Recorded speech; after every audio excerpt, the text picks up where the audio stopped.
guys, Cliff here, thanks for looking in. A new year brings a new model. The new Henson's Bird Dog, which is designed for rubber power. It is 18.5-inch wingspan. I'm going to try it on 2-channel. It's high wing, hopefully it'll turn. Let's have a look inside the box.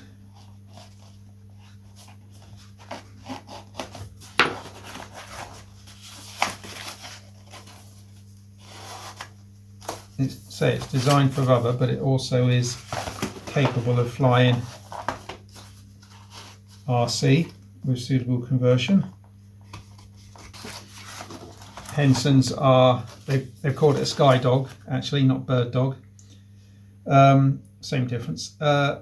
Manufactured in the UK. This looks like a charger. Now this is good. Okay. What Henson's are starting to do is capacitor, free flight capacitor. I had thought I might make this one radar control, but it might be fun to have a go at. Let's have a look at this. Yes, look at that. What a lovely little piece of equipment that is. So it's capacitor charged through the little box into here and then runs the motor. 3D printed holder, gearbox, bearings and drive shaft for the motor, so it'll fit in there, easy to do. I've also got a cowling, 3D printed, beautiful. But the motor, oh look, this fits into, the motor will fit into here, will it? Now the motor holder slides into there, and then this will clip into the back of the cowling somehow. Clip or glue, one of the two. Pop the charge into the capacitor. I'm not sure how long, but experimentation will find out. This is going to be great. Skye dog. I'm going to probably have a quick start. I need fuselage sides, dry fit part 2A. Got to remove all these little inner pieces.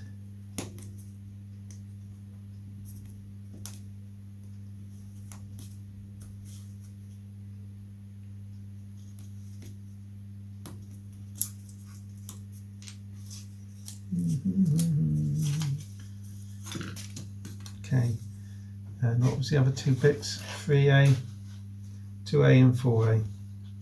Identified by looking at the sheet. If in doubt, look at the sheet. 4A and 2A do have to be set in at 90 degrees precisely.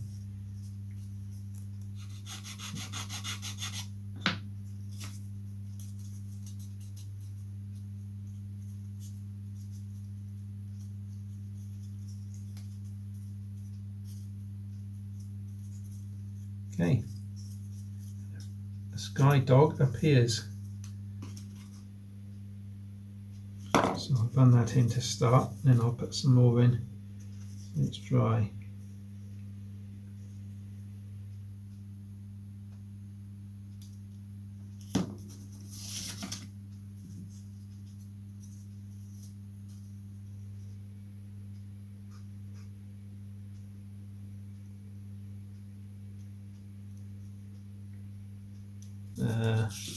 To glue my finger to the paper.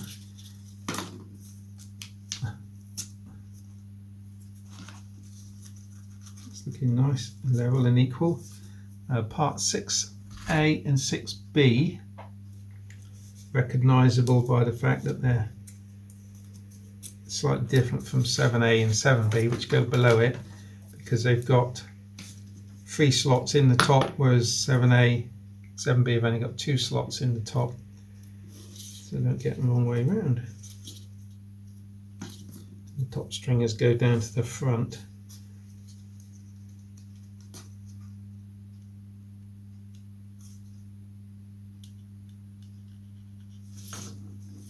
that's the basic fuselage construction complete.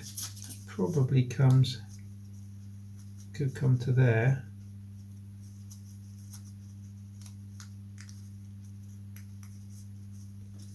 I think it's roughly in the center. I don't think there's an exact. I'm going to line it up with the front edge of the pointy bit there.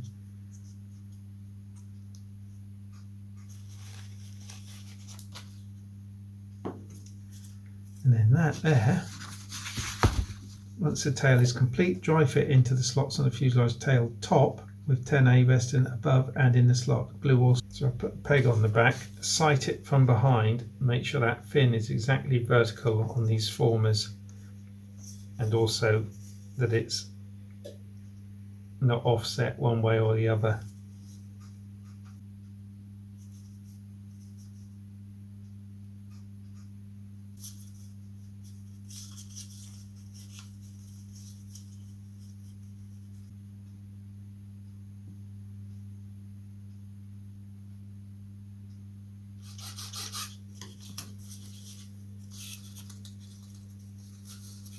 Okay, I think that completes the fuselage.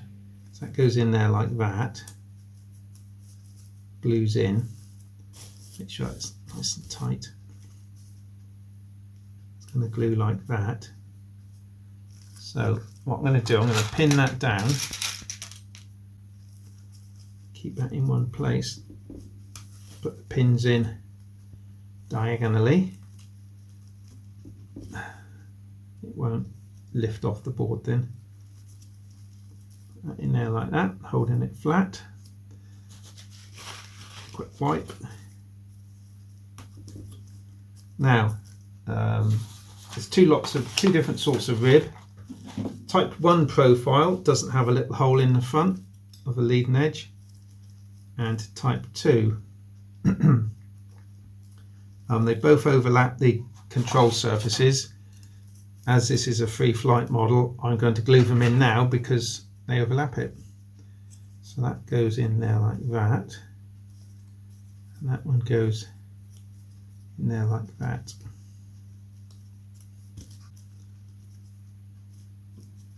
Okay, so I'm going to put those in now because I'm obviously not going to make this one rudder control. This bird is going to be free flight.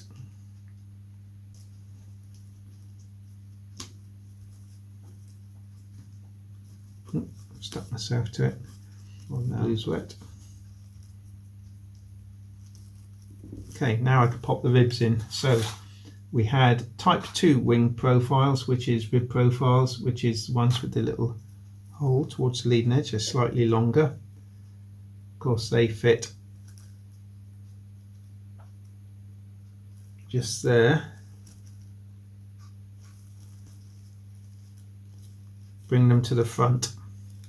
Just doing it by eye.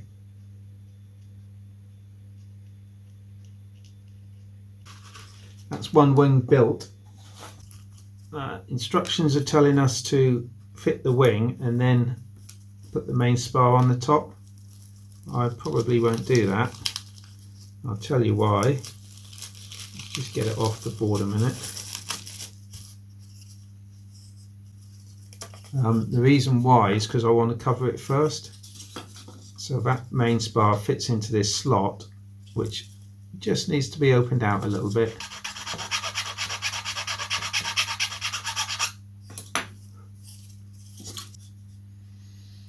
Yeah, do you remember when I stuck this former in the middle? This one that contains the dihedral brace, it wants to be down more. Because it's a little bit shy of the bottom of the wing. It's sorry, the slots. It doesn't line up with the bottom of the slots because I didn't press it all the way down, and therefore the main spar is a little bit shallow at the bottom there, which I can just put a little bit more wood on there just to bring it down a little bit, but you don't need to do that. So there you are. Anyway, one wing's on. That looks very smart. The main spar, I guess. Bear with me a moment because I want to show you this. Well, we'll use this. This isn't the main spar. This is a stringer, but that will come right down and glue onto the top of the fuselage here. And then this end, let's take it off a minute, this end I shall take the main spar all the way up and just crack it here and glue it, chamfer a little angle on it and glue it flat there, so I've got a nice wingtip. So let me do the other wing, I'll come back to you shortly. Just before I start the second wing, you don't want to make a bit of a schoolboy error by building two wings of the same size, so make absolutely sure by doing this, lining one wing up, saying yep, that's definitely the opposite panel, or you'll end up with two wings for the same size, same side, which isn't particularly clever. There we go.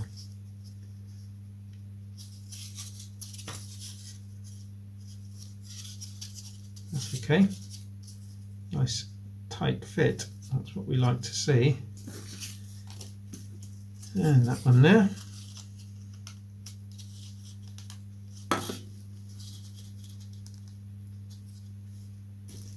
Now, it's looking pretty tasty, I've got to say. So, if I put it, just thinking how I'm going to finish this, the main spar will come along, finish there.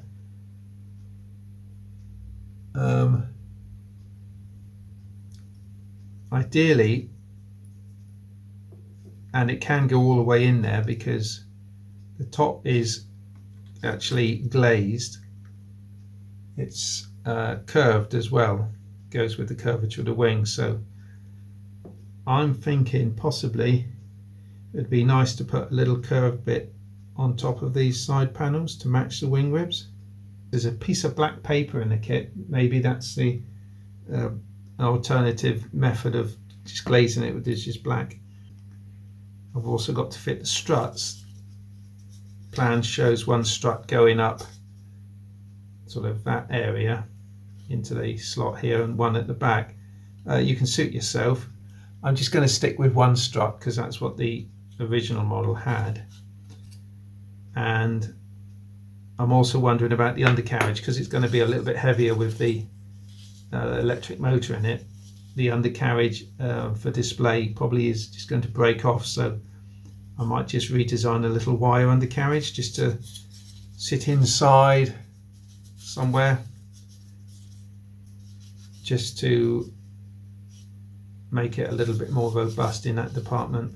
I've added an extra rib at the end, so when I tissue it, I've got a nice solid panel here. If I take this off, it's actually a two-parter, the front rib and the back rib. Obviously the main spar goes through, sorry, the dihedral brace goes through the lower one, as you can see, and the top one, the main spar, will go onto, and I'll probably continue it down. One other little thing I've done, which it's just a personal thing, obviously the design as designed, this is what Dane Henson has drawn, and that's his design. That's great. I wasn't happy with that wingtip. It just looks to me to be back to front, so I've just cut right down the middle there, turned it over and glued it back on, so to me that looks a better line. Again, it's personal choice, it won't make much difference to the flight of the aeroplane, it just looks right, more righter, just a little detail really. Anyway, I thought I'd show you that. You do what you like on yours, I'll do what I like on mine. Bent up an undercarriage and I've put on some wing struts. The wing struts are coffee stirrers. I mean, it's only dry assembled here. The wing struts are coffee stirrers, and they're going to go in the slots that the original undercarriage were slotted into. I've just pushed these in up through the original hole, made it slightly bigger for the wing strut. Obviously I've got to cut the length down because it's sticking up through. And that will provide quite a good solid triangle shape. Should be quite good. The undercarriage is just slipped in. It's only 1mm wire, just bent it up in my hand really. Looks basically the same both sides. And I'll put 2 little pieces of balsa wood on the inside just to act as a slide to slide it up into. So a little bit of wood either side. It feels quite light, the undercarriage, but hopefully it'll be man enough to take a couple of arrivals. So I've put in, pull that out. So I've just scalloped away some of this surplus wood here.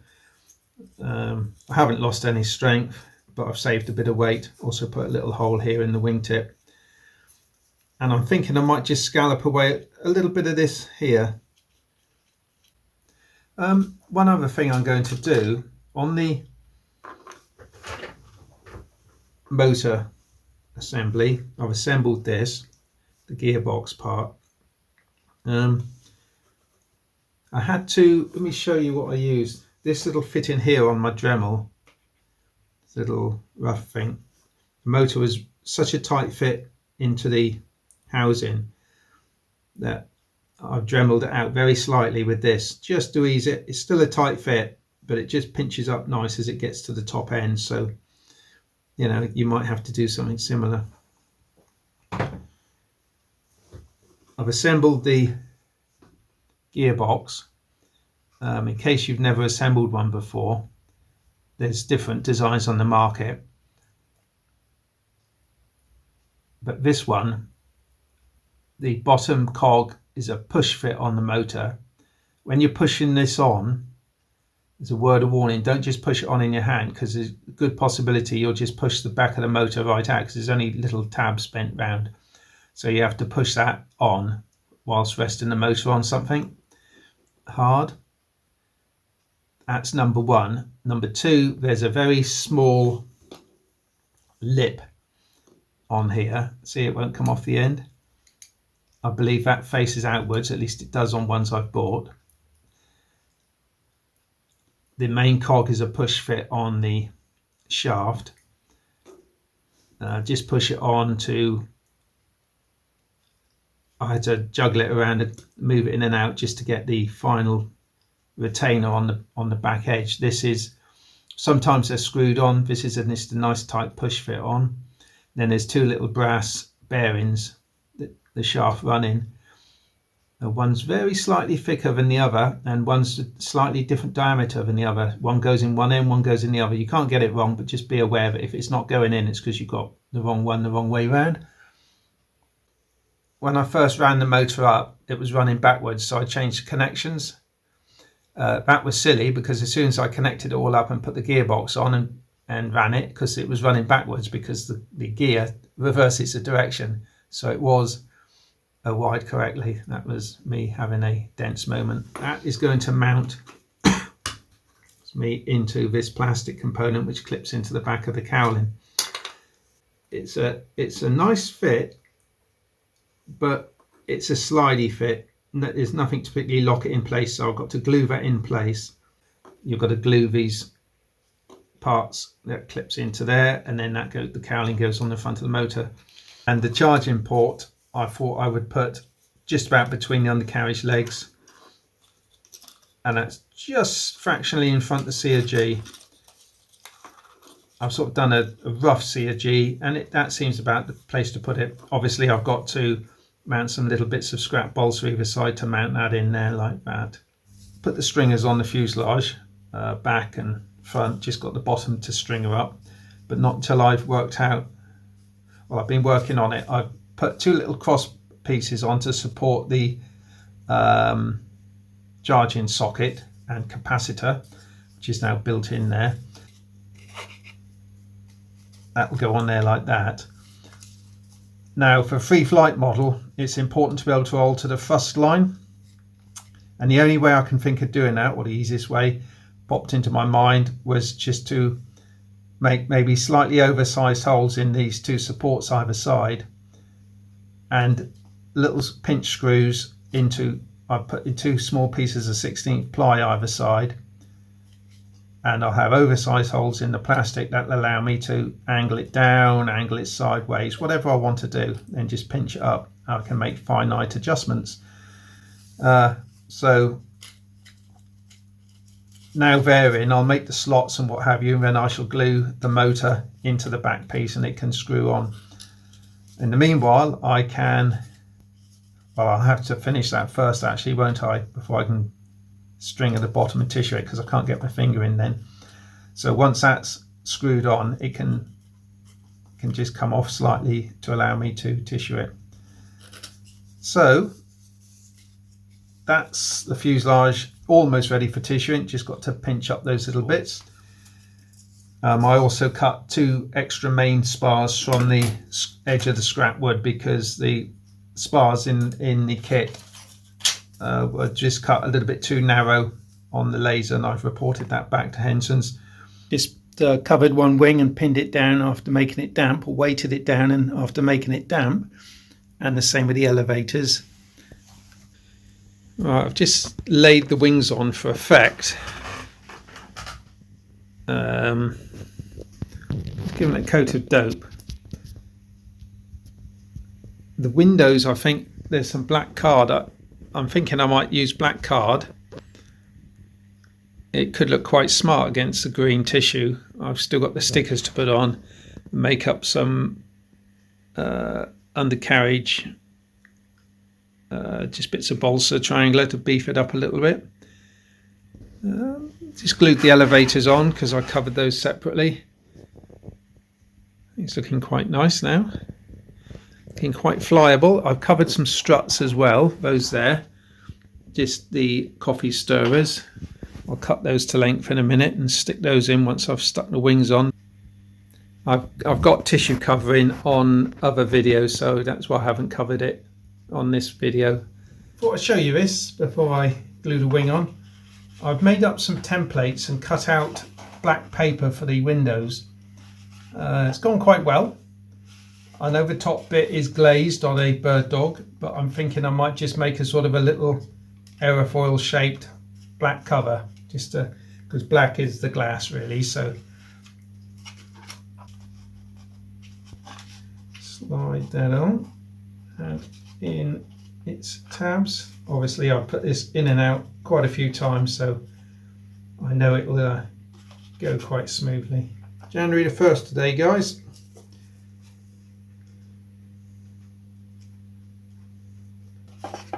And the important thing is going to be making sure the other wing is at exactly the same angle. I might just cut a template out to guarantee that. Well, I will actually. I've made a template and it looks just pretty much spot on, so I'll just glue this one in.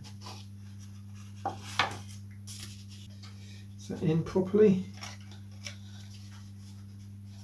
The very front tabs I extended ever so slightly, because what with the tissue and everything else on it, it's starting to get a little bit short of the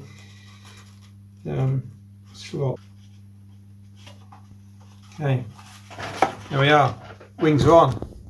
The wings are on. Very good actually. Just fitting the struts.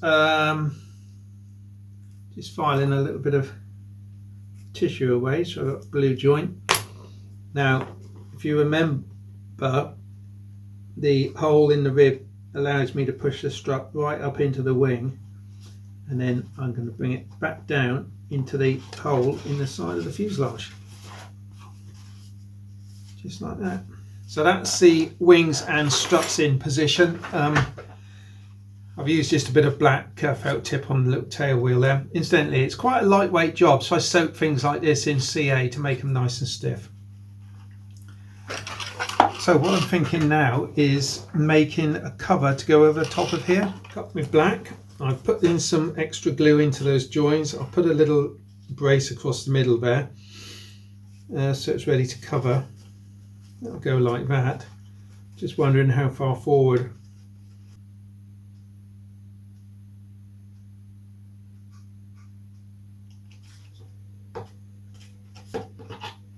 There we are. That's the middle section glued down.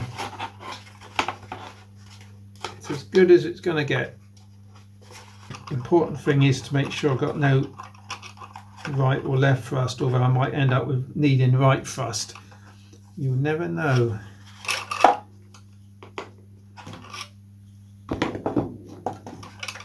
So I'm just going to run a bit of CA in on the clip.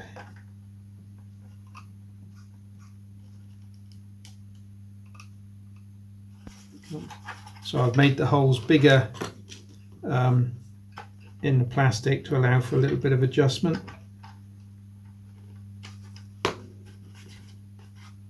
Okay, just by loosening those screws I can adjust the thrust angle.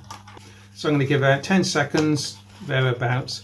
As soon as I pull it off, in the field I would hold that. As soon as I pull it off, I would launch it. So here we go, let's have a look. There's quite a bit of thrust there actually.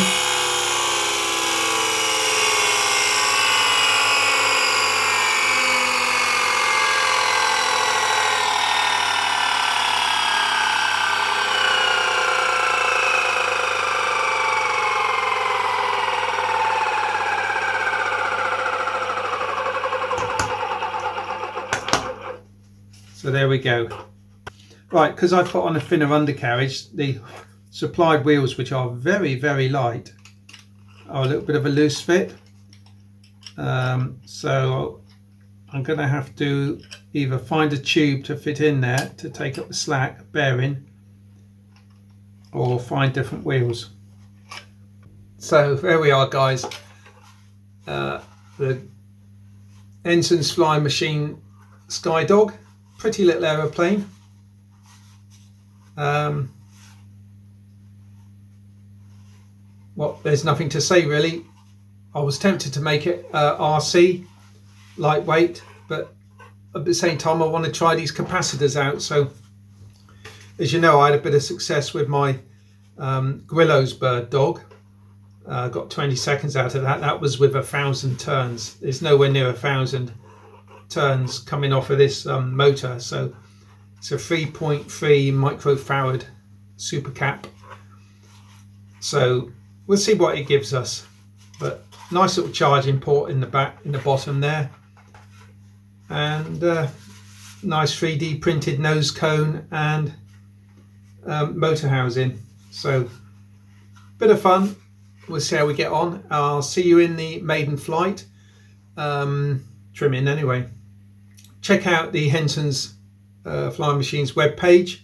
I'll put a link to it down below. Give us a thumbs up, give us a like. That is the thumbs up. And why don't you subscribe? Doesn't cost anything, and you'll see the maiden flight and trimming. So thanks for watching. See you in the next one. Cheers. Cheers, cheers. Cheers. It's four.